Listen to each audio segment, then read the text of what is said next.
خداوند نیکان را دوست دارد، از غریبان محافظت می کند، از یتیمان و بیوه زنان نگهداری می نماید، اما نقشه های بدکاران را نقشه بر آب می کند. خداوند تا ابد سلطنت می نماید.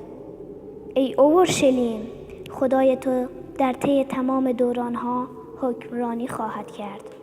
خداوند را سپاس باد. آمین.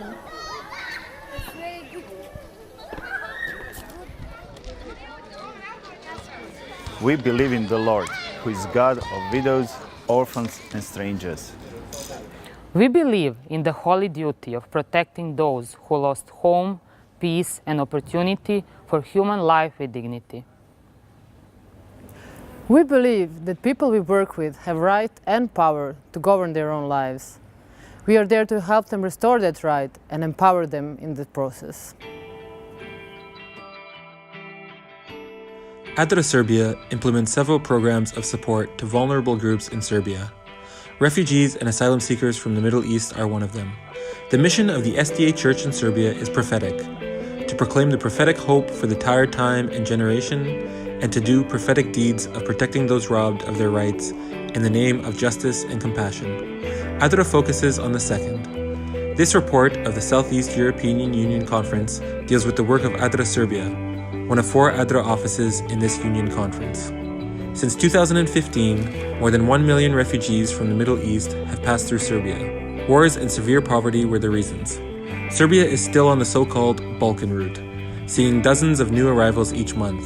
Presently, there are 5,000 refugees and asylum seekers in Serbia, accommodated in 19 governmental facilities. The largest one is 5 kilometers from Belgrade, the capital of Serbia, with 500 individuals, 50% of whom are children. They have been spending from 1 to 2 years in it, considering whether to remain here or move on to other European countries. Government centers provide for basic needs, 1 room per family, and 3 meals per day, and laundry services. This is essential, but hardly meets all needs human beings have a right to be met. First, children's right for education, so that they do not lose precious time for acquiring knowledge, socialization, and preparation for life. Second, children's rights for normal childhood, which includes play and laughter. Third, parents' rights to feel useful, to work, and earn. Their need to spend time with friends, their right to a normal life. The life of the government facilities is becoming increasingly depressing. It affects negatively their health and well-being. Lack of space, only 1 room per family, isolation from the community, too much idle time. Having these needs and rights in mind, ADRA established a community center in January 2017. A facility 5 kilometers from the asylum center is turned into a community center with 66 square meters of closed and 1,200 square meters of open space.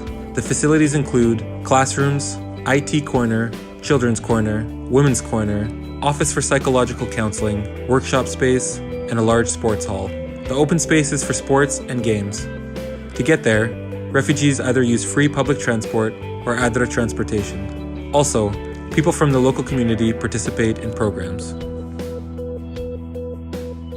The community center is quite a dynamic environment. Each day, 70 children, youth, and parents use its different facilities and programs.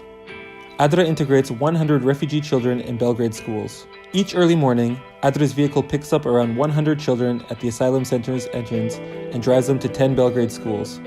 Children are so eager to go to school that they all wait at the fence with their school bags a full hour before the ADRA vehicle arrives. They are curious and hungry for knowledge. In the schools, cultural mediators, together with ADRA's interpreters for Farsi and Serbian, help children and teachers in classes. On the other hand, the community center complements these efforts through assistance in learning. Serbian language lessons help these kids to benefit from classes in schools. They are fast learners, but cannot cope without Serbian language skills. Educationalists assist with homework. Children and the parents enjoy ADRA's center due to its good conditions for sports and recreation. This is appreciated by children and youth because it benefits their overall health, but also calms them down and prevents behavioral problems. Mothers and girls organize their activities in the Women and Girls Corner, creative workshops, meetings, talks with ADRA specialists, or women's issues. Finally, youth of 16 and above and young parents participate in vocational training for different occupations. ADRA cooperates with local businesses and organizations offering certified 3-month courses for many occupations. Until the end of 2017, 60 women and men, young women and young men, will have successfully completed these courses. Some of them will get employed in Serbia, some will use these skills in other countries they want to go. This is important empowerment for their future and for their social integration. Also, it restores their sense of self-worth, of being useful to others, and builds their dignity and capacities. Knowledge is the only thing no one can take from us, says an 18-year-old Afghani. One of 45 unaccompanied minors who left Afghanistan fleeing from forceful mobilization by Taliban, but also with a mission to provide for their struggling families back home. ADRA's team consists of coordinators, psychologists, teachers, social workers, lawyers, specialists for women's issues, drivers, and animators. ADRA cooperates with the government, the local community, and other organizations. There is always a space for improvement. What we try to do in a better way is to include more local churches in the daily activities of this community center. The community center has become clearly a center of influence. What we try to do in addition is to make it part of our church's ministry and mission. And this is a learning experience. U njemu je sve lepo, u njemu je sve nježno, u njemu se sve raduje.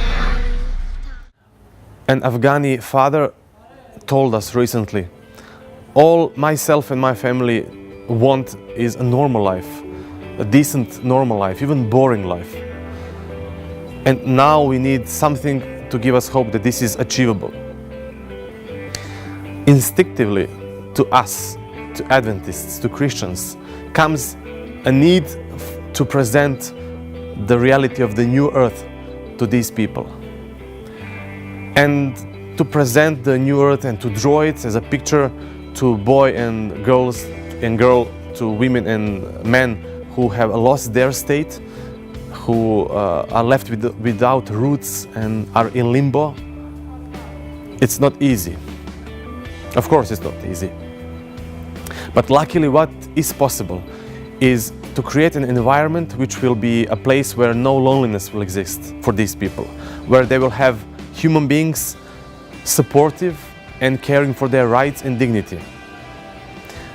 And then, maybe, just maybe, it will be easier for them to imagine new earth and even to desire new earth.